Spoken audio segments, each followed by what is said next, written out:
years running. Thanks for staying with us. I'm Bill O'Reilly in a personal story segment tonight. Truly shocking story that reflects very badly on the teachers' union in Michigan.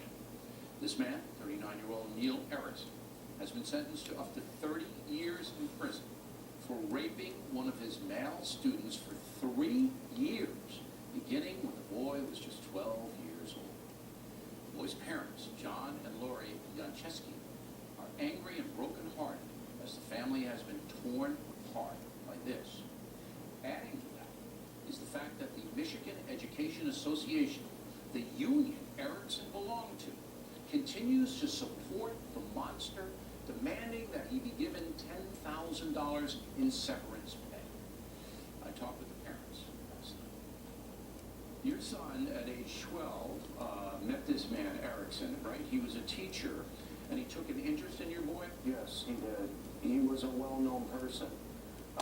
We wouldn't have thought twice about anything. Did your son ever mention the teacher? Well, I worked with all of these teachers and Mr. Erickson for the last 11 years. I trusted these people.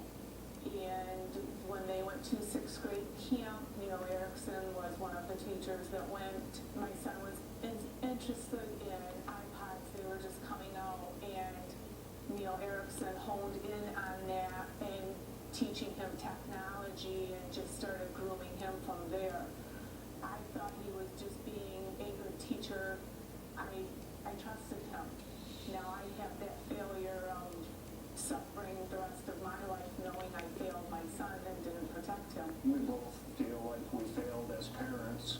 We should have never let it happen. Yeah, but I don't think that's fair. I don't think that's fair. And I will tell you that every one of us watching tonight who is a parent has, bad things happen to kids and you just don't know.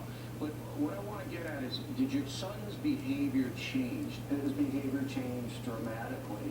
He was angry, physical altercations against me. It changed drastically. All right.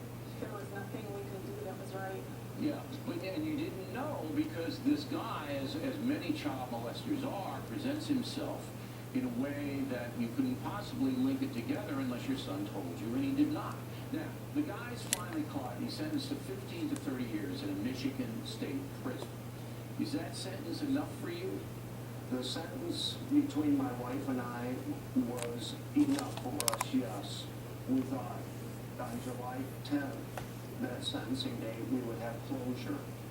But on that day, we stood in the hall of the courtroom, and unbeknownst to my wife and myself, her colleagues, 7 to 10 of them, walked by us in the hallway, glared at us, and sat on Neil Erickson's side of the courtroom. So teachers in the school, and subsequently the teachers' union, supported this monster. Yes, and they knew he was guilty. That's disgraceful. I expected 1 or 2 of them. This group of teachers was a very tight clique, but after I found out in the courtroom that these teachers that were sitting there wrote letters of leniency, and I got to read them the following week, I just couldn't understand it. The union comes in and is demanding, what, $10,000 in severance pay for this guy? Is that what's happening? Yes. Yes, it is. Another slap in our face. And the school district isn't going to give him the money, though, I don't think. The school board has went ahead and said no. And the union has filed a grievance against the school board. Unbelievable. When Neil Erickson was arrested, he was the local union president. Oh, there you go. Another teacher took it over, and the day that this came out that they were going to file the grievance, that current president stepped down, from my understanding, because he did not believe that this was right, and now there is another gentleman that has taken it over. There is no comment on this. Okay. I feel this money should go to our son. How is your son now? How old is he? What is he doing? What is his mental state? Our son is now 21. He is graduating with honors at Western Michigan University in this April. We talk more now. I lost my son for 9 years. He hated me. He despised me. There was nothing I could do right for him, and it killed me. I loved him, and I lost him. And now we are starting to at least have somewhat of a relationship, but that anger is still there. Is he coming for Christmas? Yes. All right, so he's going to watch this segment tonight, and he's got to know how much you guys love him. And I'm telling him right now, that you guys could not possibly have prevented this. This was just a tragedy, all right, that he had to endure.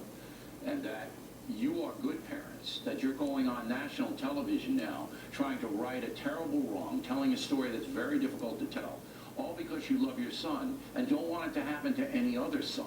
Exactly. No. And that's why you're here. So I want you guys to have Merry Christmas. We're going to stay in touch with you. There's not going to be any payment to this guy in prison. We hope he rots for 30 years. That's what he deserves to do. And I just want to say personally how much I admire you both. Thank you, Mr. O'Reilly, and thank you for listening very much. In the words of that union in Michigan, we are watching you, and we strongly suggest you drop this entire matter and provide as much support as you can to the Jacnczewski family. We strongly suggest that. Coming next, McGurk and Adam Carolla on the